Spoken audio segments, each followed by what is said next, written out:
Sa mga ka-tech vloggers, mga subscribers, bago tsaka luma, mga supporters, mga dumaan, dumalaw at bumisita sa channel, lahat ng mga viewers, secret viewers at silent viewers, magandang araw.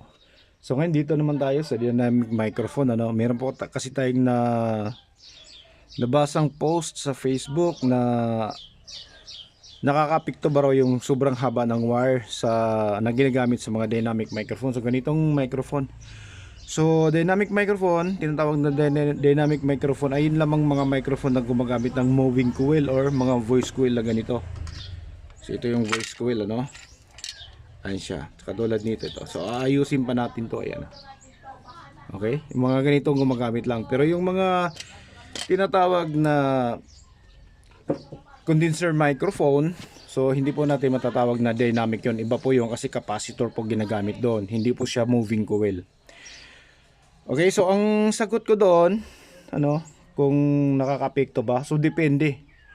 Kapag kapag ginagamit mo low impedance microphone, halimbawa yung mga vocal microphone, hindi ko alam kung low impedance ay 700, 800 or 600 pababa hanggang 200 ohms or 250 ohms. Ano pa rin siya, considered as low impedance dynamic microphone pa rin siya.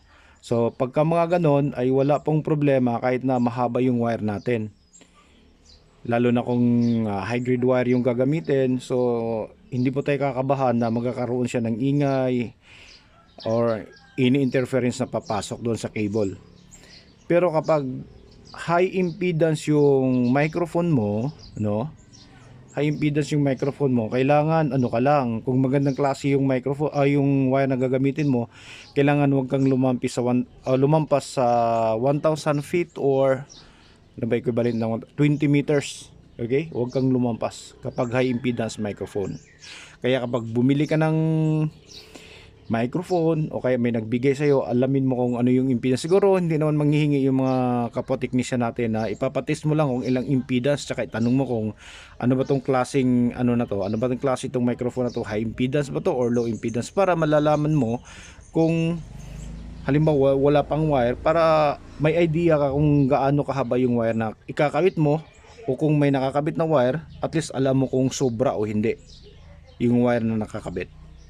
Yun yung alamin natin. Kaya pagka bumili ka, kailangan sabihin mo kung mahilig ka sa kantahan, gusto mo pang video key, pang karaoke, kailangan sabihin mo na gusto ko yung vocal microphone. So bibigyan ka niyan. Ang pinaka pangkaraniwang vocal microphone impedance na nabibili natin sa market ay yung 600 ohms. Okay? Yun yung pinakasikat na impedance, yung 600 ohms. So ito, meron tayong tatlong dynamic microphone dito. Meron tayong pang video key at meron tayong dalawang professional microphones. Itong dalawa natin, itong isa ay German made na BR Dynamic. Tapos kung makikita nyo to, yung BR Dynamic natin, malaki yung kanyang voice coil. Tapos tong PG58 natin na Shure, ayan, ay kaiba rin. So iba yung impedance nito, iba yung impedance nito, iba din yung impedance ng Pioneer natin. Itong Pioneer natin na pang karaoke, original to made in Japan. Ayan siya. Pati yung wire nito ay original pa rin, ayan. So ayan, kung makikita nyo, yan siya. Pioneer yung brand nito. Tapos kung iti-test natin to, para makita yung impedance. So yung impedance niyan, ayan, nasa 700 ohms.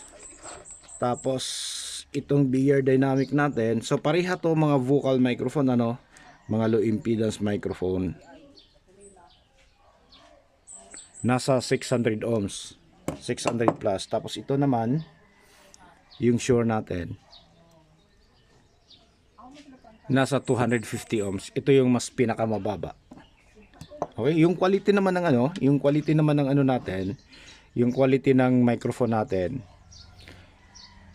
kung paano siya tumunog ay depende yan sa materialis na ginamit at paano nila binuo nung gumawa ng microphone. So nagdidepende yun yung quality doon. Tapos kapag mga tawag natin na budget friendly microphone, ayan, so madalas dyan ang wire niyan ay lang, nasa 3 to 3.5 meters lang. Ganun lang siya kahaba. Yung mga budget friendly. Kasi yung ginagamit na wire niyan ay hindi gaano magandang klase. Kaya madaling pasukin ng interference. Kung may malapit kayo ng mga radio station, papasok yon. FM station, police, papasok yun doon sa wire. Diyan dadaan sa wire, papasok papunta doon sa iyong amplifier. Okay? So yun yung mga mangyayari. Kaya yun yung babantayan natin kapag may nagbigay sa atin ng mic o kaya bibili tayo ng microphone. So ito pa pinakamababa oh. Okay? Ito pa. Tingnan nyo kung ilang impedance to.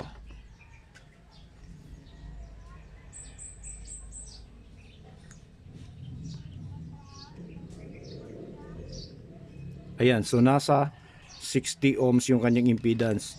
So ito naman, ang application naman nito ay iba. Hindi naman to kasali na as matatawag as vocal microphone. Iba naman yung application nito. So iba yung gamit. Kapag yung pagbabasihan nyo yung ano, yung mga manufacturer na microphone, no, yung mga branded, magandang klase. Katulad na lang dito, ito 700 ohms. Ito hindi pa natin to, naputulan lang natin to dito, mga 1 meter siguro. 1 meter no, 1 inch.